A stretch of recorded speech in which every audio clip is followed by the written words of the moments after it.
Минулого тижня українці по цілому світі відзначували роковини Голодомору. І зараз покажемо, як жителі пансіону імені Івана Франка в Миссисага і Конгрес українців Канади міста Торонто вшанували цей день.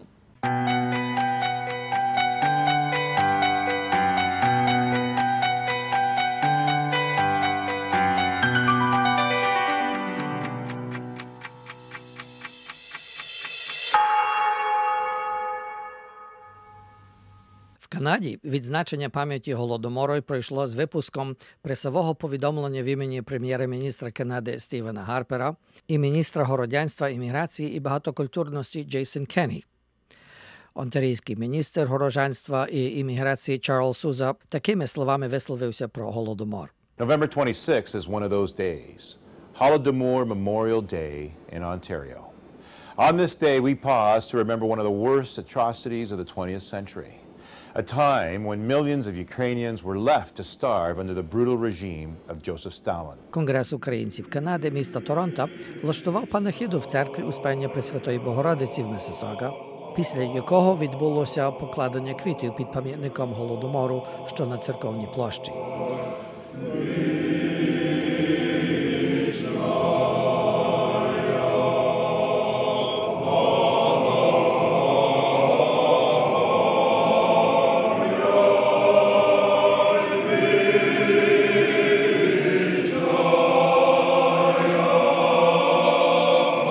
Після цього поминальний пісний обід в церковній залі.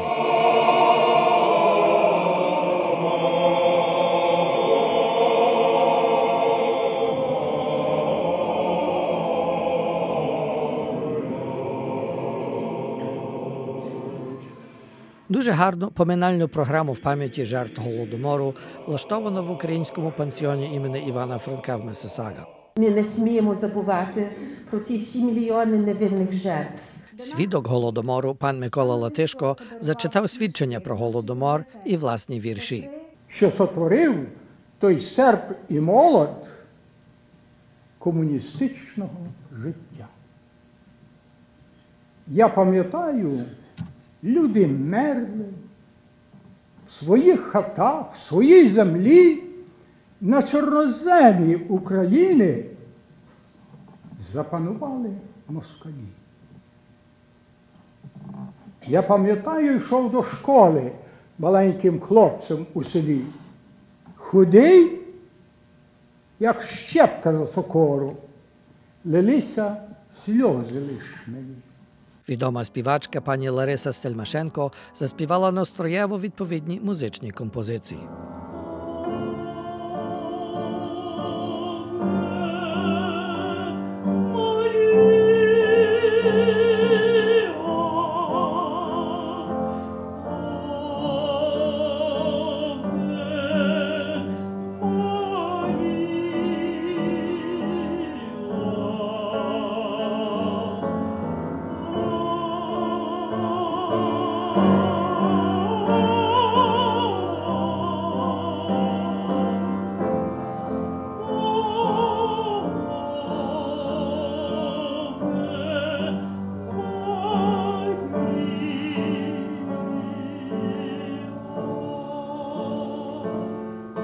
Зараз покажемо репортаж про випуск книги спогадів молодої дівчини Люби Комар про терпіння і тортури, завдані їй під час Другої світової війни.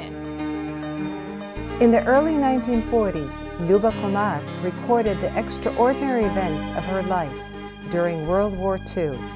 This is a rare first-hand account of a young woman in the Ukrainian resistance where she vividly describes her assignments and experiences.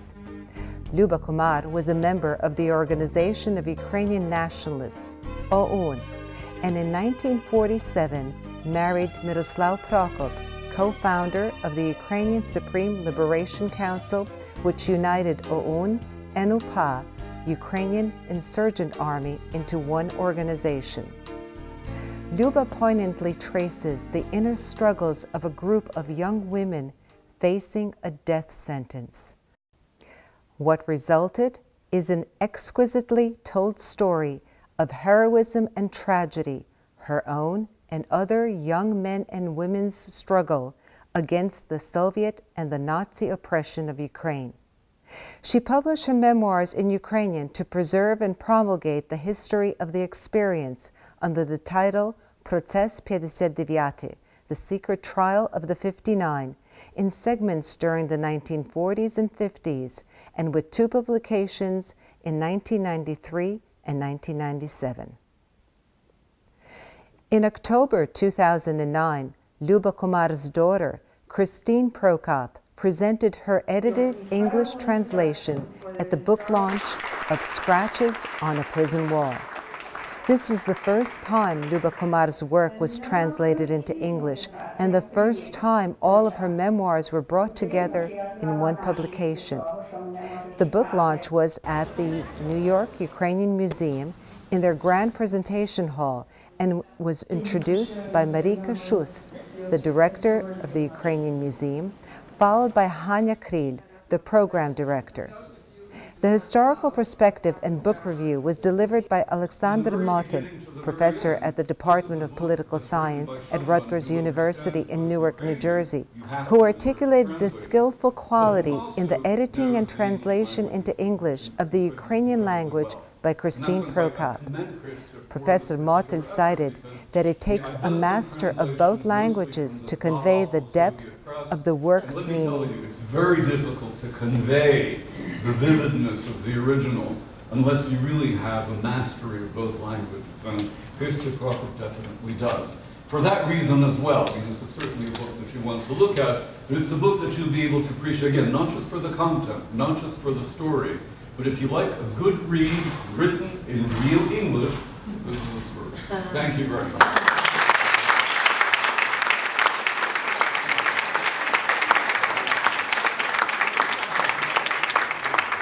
We were able to interview the editor-translator of Scratches on a Prison Wall at her home in Southern California. As we discussed the process of the translation, one of the most compelling questions was why it was so important to achieve an English translation of Luba Komar's work. It was very important to publish this because this is a first-person view of what happened during this time, and secondarily, this is a woman who was involved in the national independence struggle, and she was treated just like a man to horrendous persecution and torture, and she went through this without her spirit ever breaking. And that's what shows in her diary, her faith in God and her faith in this struggle. And it's important to get her story out there, not only because of her personal experience, but of what she represents as a Ukrainian woman and Ukraine's struggle for independence during this time. I've received comments from people who didn't even know